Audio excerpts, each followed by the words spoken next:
Cette sixième vidéo est consacrée à la durée relative des événements observés. Nous verrons dans une prochaine vidéo comment cette durée relative agit sur le flux de lumière reçu d'un objet lointain. Avec le modèle standard, le temps est uniforme pour tous les objets et observateurs, qui sont entraînés par l'expansion de l'univers. C'est le temps cosmique. Ces observateurs sont dits comobiles ou fondamentaux. Cependant, pour tout observateur, les événements du passé lointain apparaissent ralentis. Alors vient la question. Bien que l'écoulement du temps cosmique soit uniforme pour tout âge et pour tout emplacement de l'univers, pourquoi les durées observées sont-elles relatives, au sens où elles sont liées à l'expansion de l'univers? Pour répondre à cette question, voyons tout d'abord deux simulations numériques. La première avec un événement de longue durée, la deuxième avec un événement de courte durée. Puis, nous verrons que cette relativité des durées observées s'explique simplement. Dans la représentation espace-temps de l'univers, prenons l'exemple d'une étoile de masse très supérieure à celle du Soleil et dont la durée de vie est seulement de 1 milliard d'années. Et supposons que cette étoile ait émis ses premiers photons il y a 10 milliards d'années. Aujourd'hui, nous recevons cette première lumière avec un Z de 1,8 et si elle existait encore, elle serait à 16,1 milliards d'années-lumière de nous. Si cette étoile a brillé pendant 1 milliard d'années, alors pendant combien de temps pourrons-nous l'observer? Avec les paramètres utilisés, la simulation nous dit que nous recevrons les derniers photons émis par cette étoile dans 2,8 milliards d'années. Cette étoile aura brillé pendant 1 milliard d'années, mais nous pourrons l'observer pendant 2,8 milliards d'années. Aujourd'hui, nous observons la vie de cette étoile comme un film au ralenti. Maintenant, considérons un événement bref à l'échelle cosmique qui s'est produit au temps cosmique T événement. Le facteur d'échelle était plus petit que 1. Nous allons voir que la durée d'observation aujourd'hui est égale à la durée de l'événement divisée par le facteur d'échelle pris au temps T de l'événement. Pour cela, considérons une autre étoile plus massive que la précédente, dont la durée de vie n'aura été que de 100 millions d'années, ce qui à l'échelle cosmique est une courte durée. Et restons sur l'hypothèse que les premiers photons que nous recevons aujourd'hui ont été émis il y a 10 milliards d'années. Le facteur d'échelle, petit a, était de 0,355. 100 millions d'années plus tard, cette étoile émettait ses derniers photons à T égale moins 9,9 milliards d'années. Ils auront voyagé pendant 10,181 milliards d'années.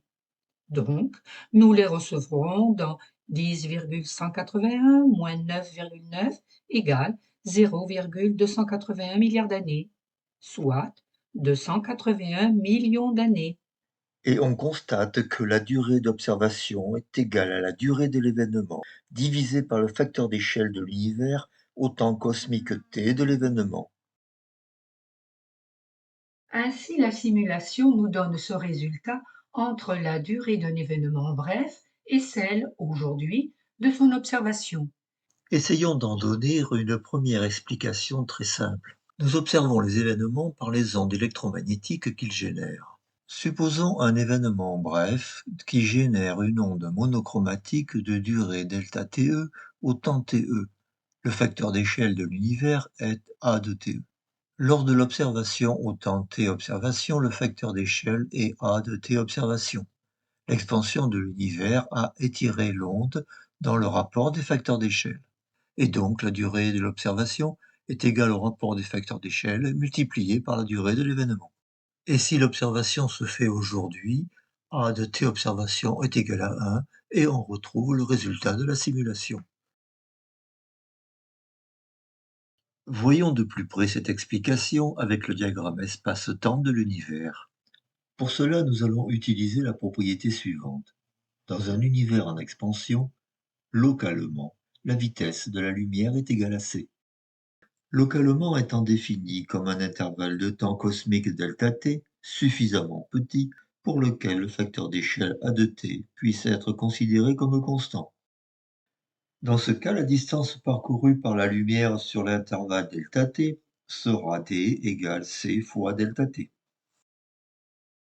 Utilisons le diagramme espace-temps avec les trajectoires des premiers et derniers photons émis lors de l'événement en distinguant trois parties. La partie événement, la partie propagation et la partie observation. Commençons par examiner la partie événement de durée ΔTE. Agrandissons cette partie et disons que ΔTE est suffisamment petit pour que A de t soit constant sur cet intervalle. Au moment de l'émission des derniers photons, les premiers photons émis ont parcouru la distance dE égale c fois ΔTE. Pendant la partie propagation, les premiers et les derniers photons émis sont soumis à la même expansion qui a pour effet de les éloigner les uns des autres. Les premiers photons émis atteignent l'observateur en T observateur, alors que les derniers photons émis sont encore à une distance que l'on va désigner par D observateur. La troisième partie est l'observation, pour laquelle on peut considérer que la durée ΔT observation reste petite pour que A de t observation soit constant, et donc D observation égale C fois ΔT observation. Maintenant, revenons à la partie propagation soumise à l'expansion. Les deux trajets se sont éloignés l'un de l'autre proportionnellement au facteur d'échelle A de t. Et donc le rapport des distances est égal au rapport des facteurs d'échelle, soit distance observation sur distance événement égale A de t observation sur A de t événement. Avec D observation égale C ΔT observation et D événement égale C ΔT événement, puis après avoir simplifié par C, on retrouve la relation de proportionnalité entre les durées et les facteurs d'échelle. Ainsi, mesurée avec le temps cosmique, la durée d'observation est toujours plus grande que celle de l'événement. Cette dilatation des durées d'observation a pour seule cause l'expansion d'espace de l'univers. En l'absence d'expansion, les lignes d'univers, événements et observateurs seraient parallèles. Les trajets lumière seraient aussi des droites parallèles. Dans ce cas, la durée d'observation serait la même que celle de l'événement.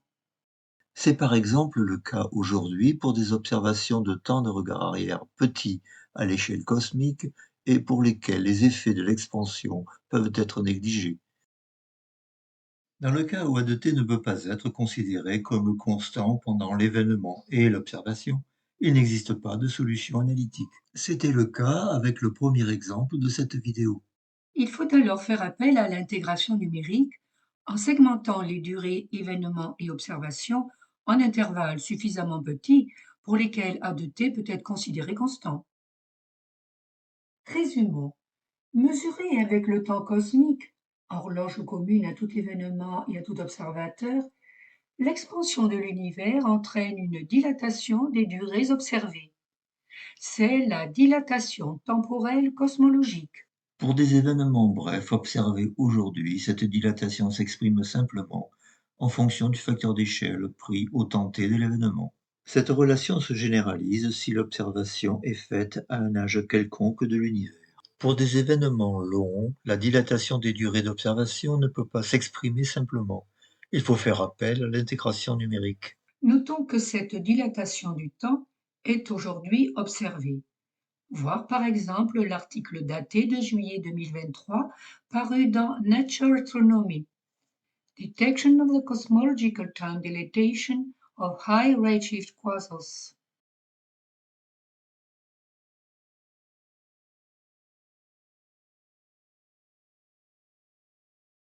Reprenons notre diagramme espace-temps avec ces deux lignes d'univers, événement et observation. Et plaçons un événement de durée delta TE en TE et son observation de durée delta T ob en T ob. Pour atteindre l'observateur, les trajets lumière de début et de fin d'événement parcourent le même angle alpha 0. En utilisant la relation 1 qui lie l'angle au temps cosmique t, voire l'annexe partie 1, On exprime l'angle alpha 0 pour les trajets de début et de fin d'événements. L'égalité donne l'équation générale des durées exprimées en temps cosmique. Mais si on décompose les bornes de ces deux intégrales, l'égalité se simplifie et on obtient l'équation intégrale 4 qui, connaissant la durée de l'événement, permet le calcul de la durée de l'observation. Mais si les durées événement et observation ΔTe, ΔTob sont petites, au sens où A de t peut être considéré comme constant sur les deux intervalles, alors l'équation devient 5.